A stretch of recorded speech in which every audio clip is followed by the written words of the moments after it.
Hey you're listening to the Q&A episode to our first topic on MSG. First off, I couldn't be more thankful for the valuable feedback that I've received from those of you that have listened. So thank you for being here. And before I begin, I just want to let you know that I've got a newsletter out, and if you'd like to subscribe to it, head over to thecharlottemay.com.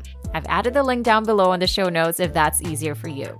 This is a weekly newsletter where I share 3 things from my week, from updates in the world of nutrition to what went down in my kitchen. Ooh, that rhymes.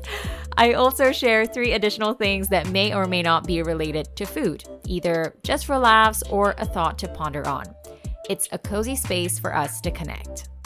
Now, as promised, I will be running a short Q&A for each episode to make sure that I've answered any questions you may have about what was shared.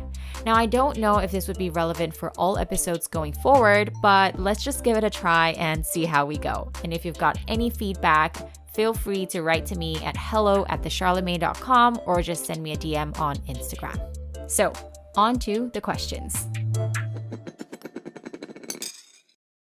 Firstly, I've received questions on Instagram asking if MSG would contribute to hair loss, this was asked a few times, or cause cancer. To date, there isn't any scientific evidence to prove any of the two. Another question was received on YouTube, and I thought it was a pretty good one. This listener asked, when is it best to add MSG or salt?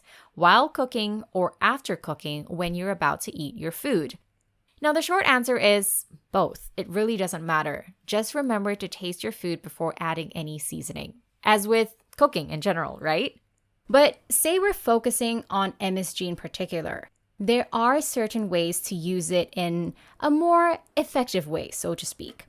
According to Food IQ, my favorite book that I'm currently geeking out on, MSG works well in the beginning of cooking, like using it in your marinades or adding it as a condiment into your stews.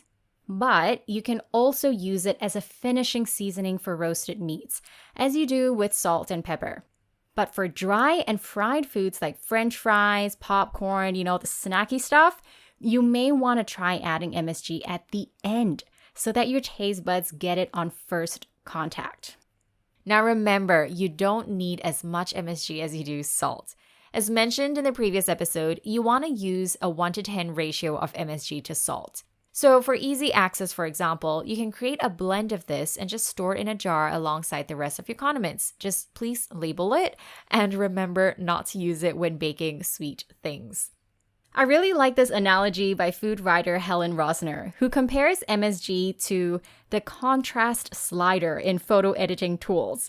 She says, if you boost it a little bit, it makes everything look sharper and bolder. And if you boost it too much, it'll just look like garbage. So the same thing with MSG. A little goes a long way. Now, on my recent trip to the supermarket, I decided to spend some time looking at how MSG is listed on ingredients lists.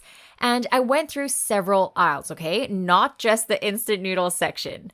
You can check out the image of me holding a bunch of these products that contain MSG on my IG post, dated 3rd of March, and you'd be surprised to know how many products actually contain the ingredient, or rather, how often you may be consuming MSG without knowing it. And hopefully this would allay some of your concerns around consuming MSG because frankly speaking, you could be eating it more often than you imagined and you haven't had any side effects, right? Or at least I hope not. I mentioned this in the previous episode, but I thought it was worth highlighting again, that manufacturers use different terms for MSG on their ingredients lists. Some are very straightforward with it stating monosodium glutamate. Some use the term flavor enhancers, followed by the number E621. Some others stop at flavor enhancers without any specification, almost as though they're keeping hush-hush about using MSG. Now, for more content on the topic, here's a shameless plug for my TikTok account.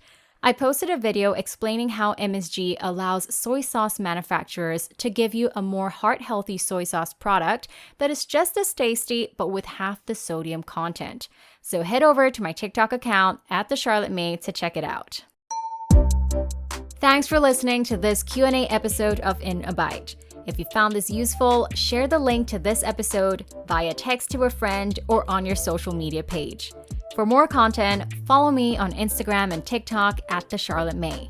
And also, don't forget to subscribe to the channel and rate it on whichever platform you're listening on, so more people get to know of it too.